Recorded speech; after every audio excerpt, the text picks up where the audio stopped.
सुप्रभात प्यारे विद्यार्थियों, आशा करती हूँ कि सभी अपने घर पर अच्छे होंगे। आज हम करेंगे हमारे हिंदी लिटरेचर का चैप्टर 4। शुरू करने से पहले मैं आपको एक चित्र दिखाना चाहती हूँ जिससे आप अपने पाठ को खुद बूझोगे। ठीक है, तो चित्र देखकर आपको पता चला है कि एक कोई लड़की है जो किससे बातें कर रही है, आसमान की तरफ देखते हुए, तारों से, चांद से। तो चैप्टर का नाम इसी से संबंधित है, चांद से थोड़ी सी गप्पें।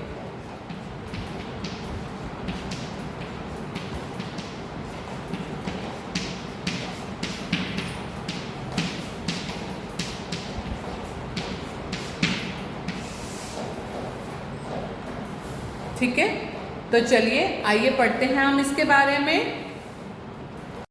अभी आपने चित्र में देखा एक छोटी लड़की क्या कर रही है। हमें भी रात में लेटकर चांद से बातें करना, तारों से बातें करना, आसमान से बातें करना बहुत अच्छा लगता है। तो कुछ इसी तरह से इस चित्र में और इस कविता में बताया गया है कि वो लड़की क्या कहना चाहती है। वो लड़की चांद को देखते हुए अपना अनुमान लगा रही है कि वो कैसा है, क्या करता है, क्या बातें करता है। तो चलिए आइए पढ़ते हैं हम इस कविता को। चांद से थोड़ी सी गप्पें, गोल है खूब मगर आप तिरछे नजर आते हैं जरा। यानी कि आप गोल है पर हमें थोड़े से टेढ़े नजर आते हैं। हमें हमेशा चांद टेढ़ा लगता है ना, जब भी हम देखते हैं चांद की तरफ, पर हम चांद टेढ़ा नहीं होता, हम टेढ़े होते हैं। क्यों? क्योंकि हमारी पृथ्वी उसके इर्द गिर्द चक्कर लगा रही होती है। किसके इर्द गिर्द चक्कर लगाती है? सूर्य के। आप तिरछे नजर आते हैं जरा।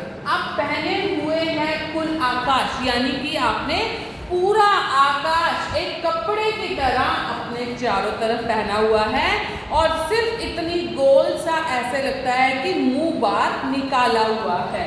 तारों जड़ा, यानी कि जो पूरा कपड़ा पहना हुआ है आसमान का, तारों से जड़ा हुआ, जैसे हीरे जवाहरात कपड़े के अंदर जड़े हुए होते हैं। सिर्फ मुंह खोले हुए हैं अपना, यानी कि वो जो चांद सिर्फ बादलों के बीच में ऐसे अलग सा दिखता है, तो ऐसे लगता है जैसे पूरी चादर ओढ़े हुए और सिर्फ मुंह दिख रहा है। गोरा चिट्टा गोल मटोल, यानी कि सफेद रंग का और पूरा गोल। अपनी पोशाक को फैलाए हुए चारों सिंह यानी कि चारों दिशाओं में, उत्तर, दक्षिण, पूरब, पश्चिम, पूरी दिशाओं में आपने अपनी चादर को फैलाया हुआ है। सब एक जैसा लगता है। आप कुछ तिरछे नजर आते हैं, जाने कैसे है वो की वाजी वाह, वाजी वाह। हमको बुद्धू ही मीरा समझा, यानी कि हमें बुद्धू बना रहे हो।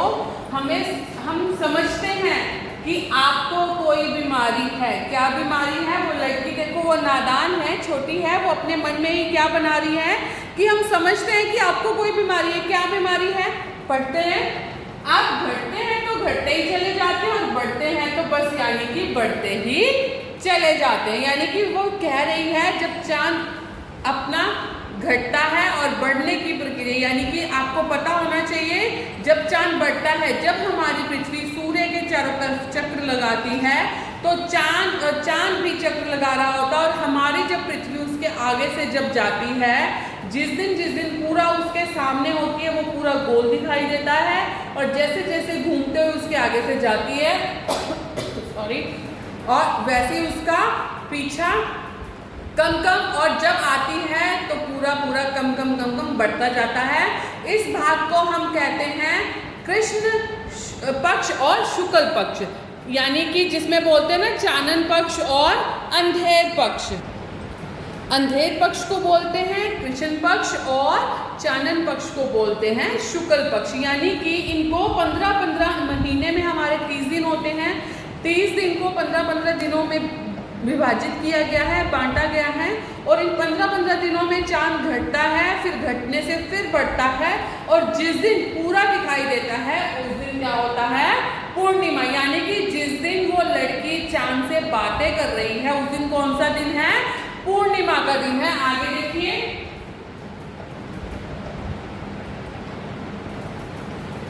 दम नहीं लेते हैं जब तक बिल्कुल ही गोल ना हो जाए, यानी कि तब तक आप रुकते नहीं हो बढ़ने में या कम होने में, जब तक आप पूरे गोल नहीं दिखाई देते, यह मर्द आपका अच्छा ही होने में नहीं आता। यानी कि जो लड़की उस दिन बात कर रही है, उस दिन पूर्णिमा है, पूर्णमासी है, लड़की कह रही है कि आप तब तक नहीं रुकते जब तक गोल नहीं होते, या तो कम होते जाते हो या फिर बढ़ते जाते हो, और तभी रुकते हो जिस दिन गोल हो जाते हो। क्या आप थकते नहीं हो? क्या आप रुकते नहीं हो? क्या आपका मर्ज ये अच्छा नहीं हो सकता? आप हमेशा ही गोल नहीं रह सकते? वो लड़की पूछना चाहती है कि चांद घटता बढ़ता क्यों है, पर आपको तो हम बता रहे हैं कि चांद क्यों घटता है, क्यों बढ़ता है। ठीक है, ये थी हमारी कविता चांद से थोड़ी सी गप्पे, जो कि जिसके कवि हैं शमशेर सिंह बहादुर। और ये कविता बहुत ही अच्छी है क्योंकि हम भी इन्हीं की आयु के हैं, जो कि रात को अगर हम छत पे बैठते हैं तो इन्हीं सभी बातों के बारे में सोचते हैं। तो इसके बाद हम आपकी गतिविधि कार्य भी करेंगे, जो मैं आपको बताती हूँ। एक तो आपने लिखना है पृथ्वी सूर्य के चारों तरफ जो चक्कर लगाती है, आपने उसका चित्र बनाना है, बीच में चंद्रमा भी दिखाना है, और उसके बाद की जो लिखने वाली सारी गतिविधि होगी मैं आपको भेजूंगी। सबसे पहले हम करेंगे पहले चैप्टर का नेम, नंबर, चित्र, कठिन शब्द, वाक्य बनाओ, प्रश्न उत्तर और फिर गतिविधि कार्य जो आपने बनाना। ठीक है, धन्यवाद।